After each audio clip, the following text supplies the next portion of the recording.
Assalamualaikum warahmatullahi wabarakatuh. Sahabat beriman, manusia memandang nyamuk sebagai serangga yang sangat mengganggu. Gigitan nyamuk yang menimbulkan gatal dan sakit menjadi alasan membasmi nyamuk. Tidak begitu yang sering dilakukan. Sakit tidak berartinya kehadiran nyamuk di tengah kehidupan kita. Lantas mengapa Allah menciptakan nyamuk? Apakah nyamuk punya peran dalam kehidupan manusia? Apakah berdosa ketika membunuh nyamuk? Tonton video ini hingga akhir agar tidak sesat. Sebelum saya jelaskan, dukung akun kami dengan terlebih dahulu klik subscribe, like dan aktifkan loncengnya. Untuk apa nyamuk diciptakan? Sepintas, tidak ada hal positif tentang nyamuk di mata manusia. Makhluk yang berukuran kecil ini bahkan bisa dibilang kehadirannya tidak diharapkan. Bukan tanpa alasan, aktivitas manusia bisa terganggu karena gigitan nyamuk. Kalau hanya gatal, masih hal biasa. Masalahnya gigitan nyamuk bahkan menimbulkan penyakit yang ditimbulkan karena gigitan nyamuk adalah malaria dan demam berdarah. Organisasi Kesehatan Dunia atau WHO bahkan menyebut nyamuk adalah salah satu hewan yang paling mematikan di dunia. Pada tahun 2015, penyakit malaria yang disebabkan oleh gigitan nyamuk menyebabkan 438.000 kematian. Sementara demam berdarah meningkat 30 kali lipat dalam 30 tahun terakhir. Ulah nyamuk yang menyebabkan munculnya penyakit mematikan memang mengerikan. Namun membasmi nyamuk hingga punah bukanlah solusi. Perlu diketahui bahwa setiap makhluk hidup di muka bumi ini punya rantai makanan yang saling ketergantungan. Seorang pakar serangga bernama Grayson Broad dari Laboratorium Public Health and the University of Country menyatakan, jika nyamuk punah, banyak serangga akan sulit mendapatkan sumber makanan, yang mana larva nyamuk sangat penting dalam ekologi air. Ada banyak serangga lain serta ikan kecil hidup karena makanannya dari larva nyamuk. Singkatnya, nyamuk menjadi sumber makanan untuk hewan lainnya. Jika nyamuk punah, hewan yang menjadikan nyamuk sebagai makanan akan ikut mati. Ini berarti nyamuk adalah sumber kehidupan binatang lainnya. Begitu kehadiran nyamuk menjamin siklus hidup makhluk lainnya. Kehadiran nyamuk ternyata bukan sekedar sebagai bahan makanan hewan lainnya.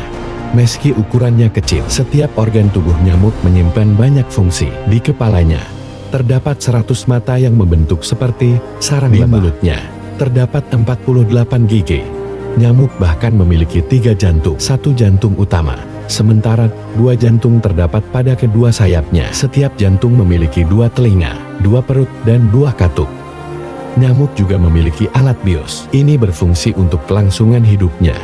Alat bius itu bekerja ketika nyamuk menggigit manusia, sehingga manusia tidak merasakan keberadaan nyamuk yang tengah menggigit. Bekas gigitan itu baru dirasakan setelah nyamuk beranjak manusia. Dari kulit. Kaki nyamuk juga mampu mengeluarkan beberapa kuku. Pengait ini difungsikan jika ingin hinggap di permukaan yang kasar, maka nyamuk akan mengeluarkan beberapa kuku penahan. Kuku tersebut berfungsi jika ingin hinggap di permukaan yang licin. Meski ukuran nyamuk kecil, ia memiliki ketahanan untuk kelangsungan hidupnya. Seperti yang telah dijelaskan, meskipun nyamuk sangat mengganggu manusia, kehadiran nyamuk menjadi bagian dari kelangsungan hidup makhluk lainnya. Tidak sia-sia Allah Subhanahu wa Ta'ala menciptakan nyamuk. Hal ini sebagaimana yang telah dijelaskan di dalam Al-Quran. Ya Tuhan kami, tidaklah Engkau menciptakan semua ini sia-sia. Maha suci Engkau. Lindungilah kami dari asap neraka. Al-Quran Surah Al-Imran ayat 191. Dari sini kita bisa memahami bahwa tidak ada ciptaan Allah Subhanahu wa Ta'ala yang sia-sia. Bahkan di dalam Al-Quran, nyamuk disebut untuk berbagai perumpamaan. Apa yang dijelaskan Al-Quran tentang nyamuk? Sebagai seorang mukmin, tidak seharusnya memandang hanya sebatas makhluk yang mengganggu karena gigitannya. Jika dicari tahu lagi, ada banyak pelajaran yang bisa dipadari hadirnya nyamuk di muka bumi ini. Pelajaran dari nyamuk bahkan bisa menambah kualitas keimanan kita. Nyamuk dijelaskan di dalam Al-Quran dan dijadikan perumpamaan oleh Allah Subhanahu wa Ta'ala. Sesungguhnya Allah tiada segan membuat perumpamaan berupa nyamuk atau yang lebih rendah dari itu. Adapun orang-orang yang beriman, maka mereka yakin bahwa perumpamaan itu benar dari Tuhan mereka. Tetapi mereka yang kafir mengatakan, apakah maksud Allah menjadikan ini untuk perumpamaan? Dengan perumpamaan itu, banyak orang yang disesatkan Allah. Dan dengan perumpamaan itu pula, banyak orang yang diberinya petunjuk, dan tidak ada yang disesatkan Allah, kecuali orang-orang yang fasik. Al-Quran Surah Al-Baqarah ayat 26. Dalam Al-Jamil Al-Quran terjemah menafsirkan ayat tersebut, bahwa asbabun nuzul ayat itu ketika Allah Subhanahu wa Ta'ala berfirman dalam surah Al-Hajj ayat 73, di mana isinya mengecam berhala-berhala kaum musyrikin dan menyebutkan bahwasanya menyembah Tuhan mereka itu sangat lemah, seperti rapuhnya rumah laba-laba.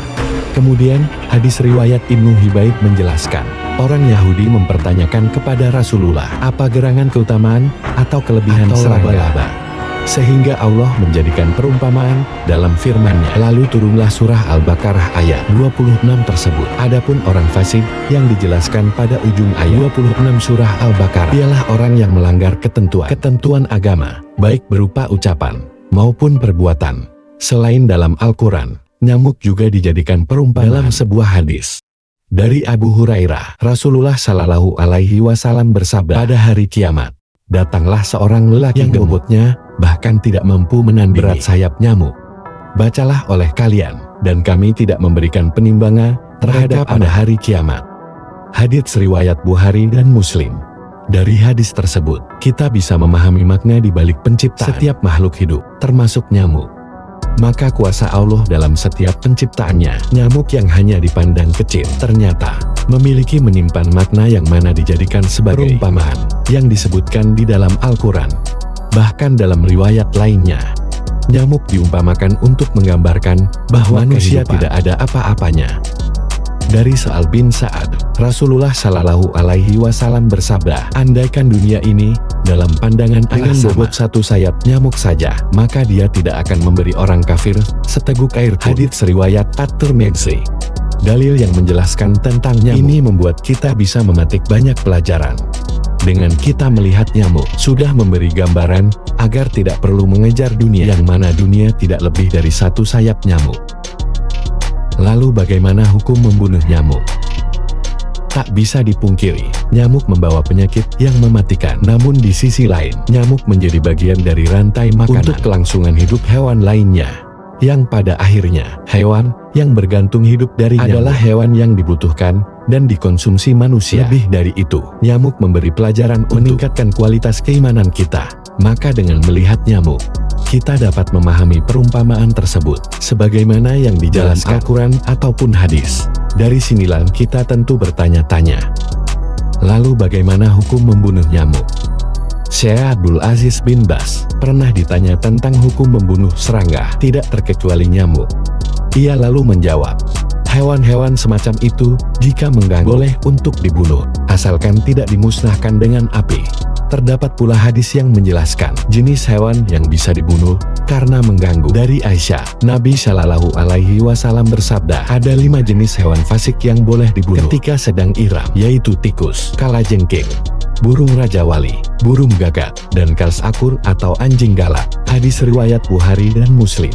Nah sahabat beriman, jangan mempersempit pandangan kita tentang nyamuk yang kehadirannya hanya mengganggu. Begitu banyak hikmah di balik diciptakannya nyamuk yang melengkapi hidup manusia. Maka tidak perlu berlebihan membenci dan ingin membasmi habis nyamuk. Setelah mengetahui begitu, berartinya nyamuk dalam kehidupan manusia. Apakah masih kekeh ingin membasmi nyamuk? Wassalamualaikum warahmatullahi wabarakatuh.